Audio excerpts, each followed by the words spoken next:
drinking a bottle of cheap scotch, raw. Okay, I've lost all track of that now. Thank you for that. How many stars, Paul? Were there any subtitles? Yes. Where? Actually, there was women. It was 3 women and a gentleman. At the very start, when he goes to that station as he's heading towards the moon. Yep. No, there was no subtitles. You just heard them speaking German. German? She was definitely German. I've never seen a more German woman than that woman in the lounge. She could have been Swiss. I don't know. No, definitely German. Anyway, there was no subtitles. You couldn't see what they were saying. Right. Okay. Cool. There was other languages, but we didn't get to. I don't care if they're talking other languages, as long as there's not subtitles, which requires me to work for the film. Okay. And the monkeys go, hoo, hoo, hoo, and there's no writing underneath. That's right. You, sir. I drive garbage trucks. I understand. I get that. Okay, so there was no subtitles. Yes. It wasn't done by an Australian. No, it wasn't done by an Australian. See, I'm very consistent. So I'm going to give it a 9. Okay, you've just had a very emotional reaction there over there. You should see it, ladies and gentlemen.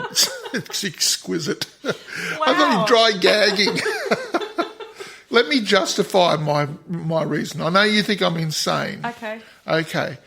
1968. No, I get that. 1968.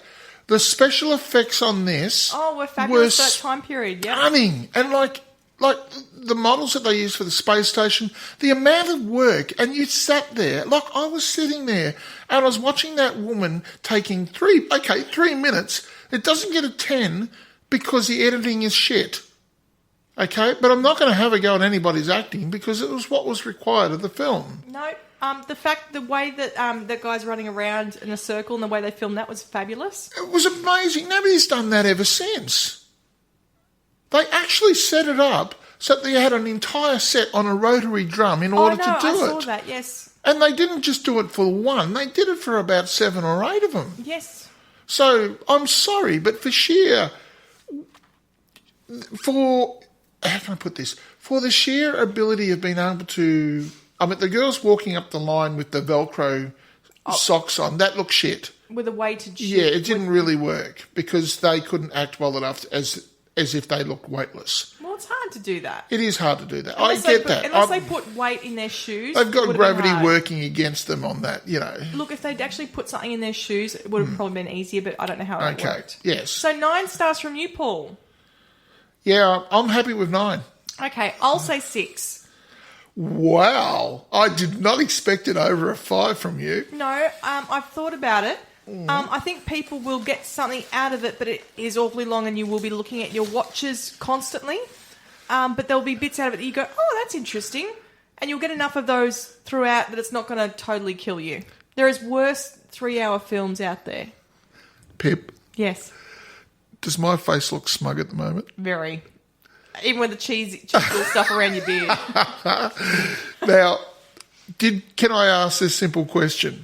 I would not suggest it to other people, no. No. Unless they were movie buff people. No. Was this movie an enjoyment level of 6? Yeah.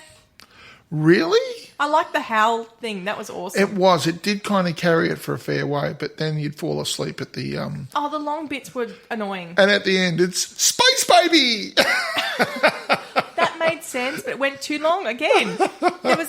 They could have... What they should have done... Can I ask? They should have filmed it, edited it, worked out how long they needed the music for, asked the composer and say, hi, mate, we need the music to go for this long. What was your interpretation of Space Baby? What did you think Space Baby was? It's a rebirth. It's the rebirth, isn't it? Rebirth of what? Of humanity. That's an interesting take. I assumed that's what it was. It was the rebirth of humanity. And here was me... It's had the full circle. Oh, am I incorrect? No. Well, you see, my brain went off in a completely different direction. Where did yours go? Well, I thought after all of the effort of him going through that, like he went into this environment where he saw himself getting older and older and then, to the point where he died. Mm-hmm. And that whole time he was under a concentrated level of you know how when they were exposed to the monolith, the apes, and they touched it and they got became more knowledge. intelligent? Yeah, they got... Okay. And at each point, they became more intelligent on the moon. They touched it and they all went half batshit crazy sort of thing.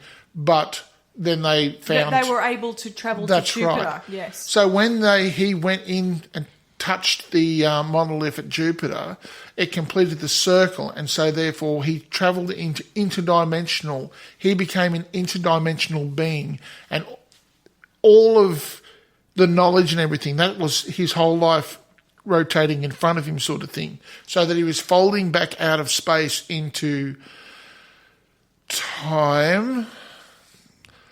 What I'm trying to say, I guess, is that it was the birth of a god. Okay, because... Not our God, because clearly it doesn't exist, but I'm sorry. Somebody's been having a go at my atheism today, so I'm just fighting back. It's fine. It's fine. It's good. It's fine. It's fine. It's fine. It's fine.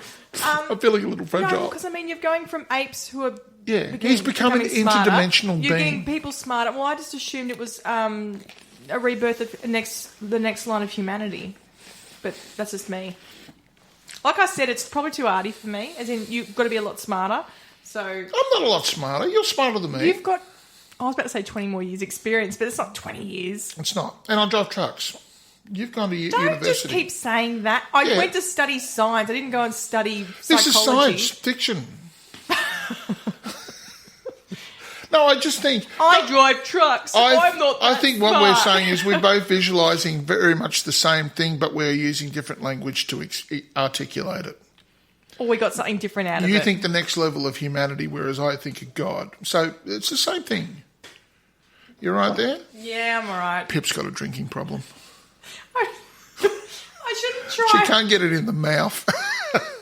I shouldn't try and talk in the mic and drink sideways because it doesn't work. Okay. So that's 9 stars from Paul and 6 stars from me for 2001, A Space Odyssey. Pip doesn't recommend it, and I recommend everybody over the age of 30 go and watch this film. I think people who are movie buffs will get more out of it, or psychological people or arty people or whatever.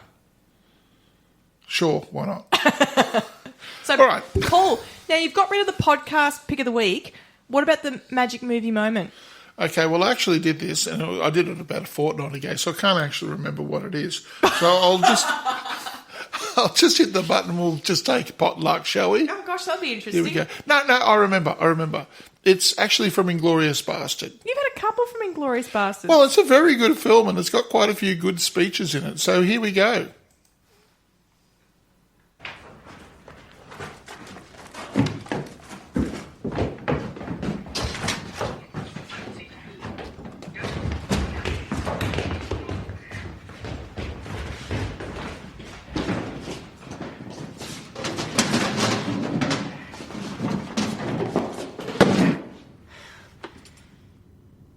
Tell me, Aldo, if I were sitting where you're sitting, would you show me mercy?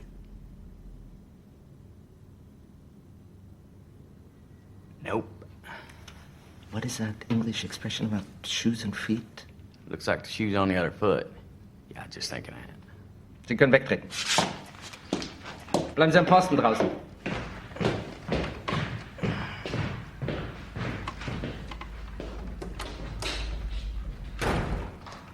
So you're Aldo the Apache. So you're the Jew hunter. I'm a detective. A damn good detective. Finding people is my specialty, so naturally I worked for the Nazis finding people, and yes, some of them were Jews, but Jew hunter? Just a name that stuck. Well, you do have to admit, it is catchy. Do you control the nicknames your enemies bestow on you? Aldo the Apache and the Little Man? What do you mean, the little man? German's nickname for you. The German's nickname for me is the little man? And as if to make my point, I'm a little surprised how tall you were in real life. I mean, you're a little fellow, but not circus midget little as your reputation would suggest. Where's my man?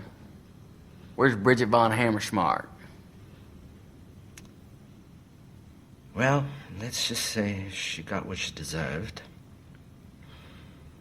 And when you purchase friends like Bridget von Hammersmark, you get what you pay for. Now, as far as your paisanos, Sergeant Donowitz and Private Omar... How you know our names? Lieutenant Aldo. If you don't think I wouldn't interrogate every single one of you swastika-marked survivors... We simply aren't operating on the level of mutual respect, I assume. No, I guess not. Well, back to the whereabouts of your 2 Italian saboteurs.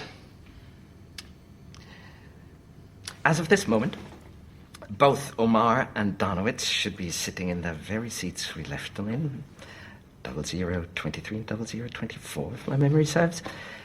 Explosives still around their ankle, still ready to explode, and your mission, some would call it terrorist plot, as of this moment, is still a go. That's a pretty exciting story. What's next? Lies on ice? However,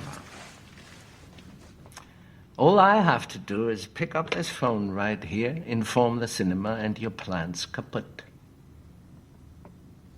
If they're still here. And if they're still alive. And that's one big if. There ain't no way you're gonna take them boys out setting off them bombs. I have no doubt. And yes, some Germans will die, and yes, it will ruin the evening, and yes, Goebbels will be very, very, very mad at you for what you've done to his big night. But you won't get Hitler, you won't get Goebbels, you won't get Goering, and you won't get Bowman. And you need all 4 to end the war. But if I don't pick up this phone right here, you may very well get all 4. And if you get all 4, you end the war. Tonight. So, gentlemen, let's discuss the prospect of ending the war tonight. So the way I see it, since Hitler's death or possible rescue rests solely on my reaction, if I do nothing, it's as if I'm causing his death even more than yourselves. Wouldn't you agree? I guess so. How about you, Yutovich? I guess so, too.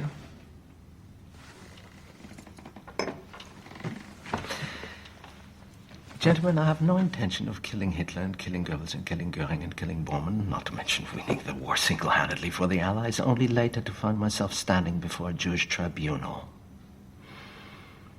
If you want to win the war tonight, we have to make a deal. What kind of deal? The kind you wouldn't have the authority to make. However, I'm sure this mission of yours has a commanding officer. A general. I'm betting for OSS would be my guess. Ooh, that's a bingo. Is that the way you say it? That's a bingo. You just say bingo. Bingo! How fun! But I digress. Where were we? Yeah, make a deal. Over there is a very capable two-wave radio, and sitting behind it is a more than capable radio operator named Herman.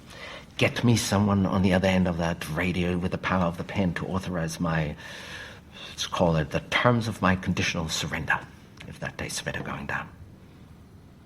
You know where I'm from? Yeah, where is that exactly? Maynardville, Tennessee. I've done my share of bootlegging. Up there, if you engage in what the federal government calls illegal activity, but what we call just a man trying to make a living for his family selling a little moonshine liquor, it behooves oneself to keep his wits. Long story short, we hear a story too good to be true. It ain't. Sitting in your chair would probably say the same thing. And 999.999 times out of a million, you would be correct. But in the pages of history, every once in a while, fate reaches out and extends its hand.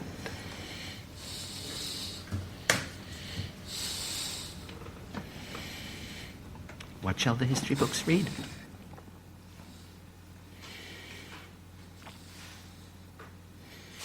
So what do you think, Pip? I can hear you breathing through that. I hear you going. Oh, look, I'm pretty sure people could hear me breathing through the Blitz. Yeah, Inglourious Basterds was a good film. It was a very good film. Valet What's his name?